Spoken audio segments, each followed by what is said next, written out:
This poem was written especially for East by Southeast this year, and I appreciate being urged to write it. It's called I Promised You Love Poems.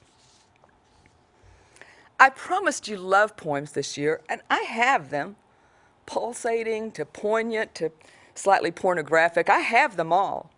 Young love, old love, fresh love, faded love, love at the beginning and love at the end. It's more a mystery to me still than death. It comes unbidden and says it will last forever. It doesn't. It leaves when it's ready, and there's nothing you can do about it. I don't understand a bit of it.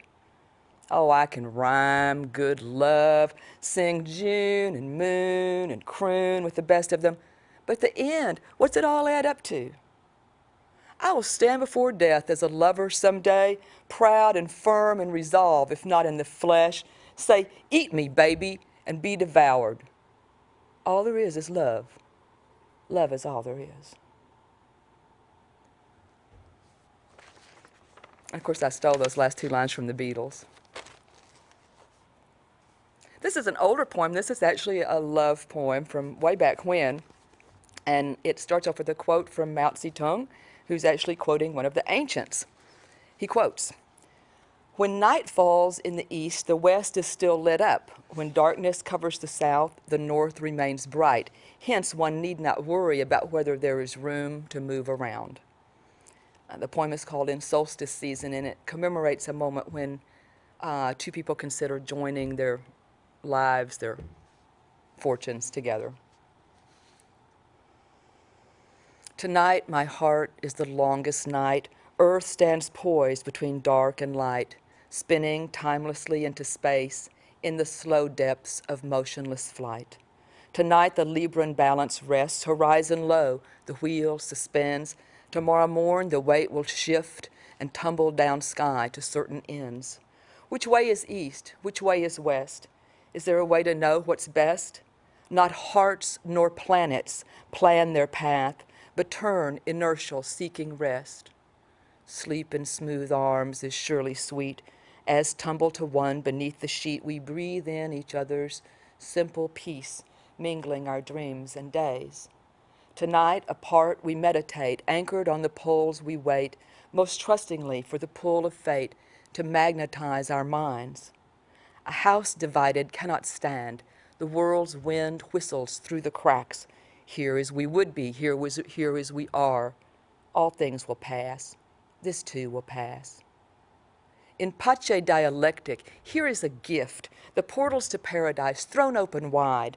Be weightless and free of all else but yourself, and innocently take the high tide. We live in tomorrow, and try though we might, we are still nature's children, and by her exist, while eternity's mother weaves light day by day, piling her velvet in bright, woolly drifts. Tonight we stand apart, the poles unlock, and all tomorrow trembles in the dark. Reach out to warmth, and warmth will take you home. Behold, blue herons nesting in the park.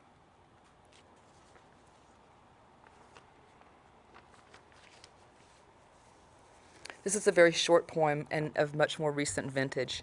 It's called Field Guide to Butterflies. This mid-November day in record heat, swallowtails and monarchs joust with honeybees, burying their snouts in the lantana bush. Don't they know the season? No more than you, love, burying your snout in mine.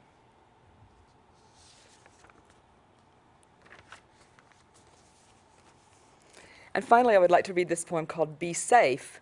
This was written about a year ago in response to former Vice President Cheney's ongoing fear-mongering and divisiveness with the American people, and this has appeared in the Rag blog, www.theragblog.blogspot.com. Oh, and I also want to say thanks to my friend Chuck, who inspired this. Be safe, we say, when taking leave of friend or family member. Be safe, more nuanced than it was before that one September, where once the phrase was meant to guard against life's daily mishaps, the slip on icy pavement or in the bathtub perhaps. Now it invokes the shadowed threat of alien freedom fighters blowing up the local market with their bombs, the blighters.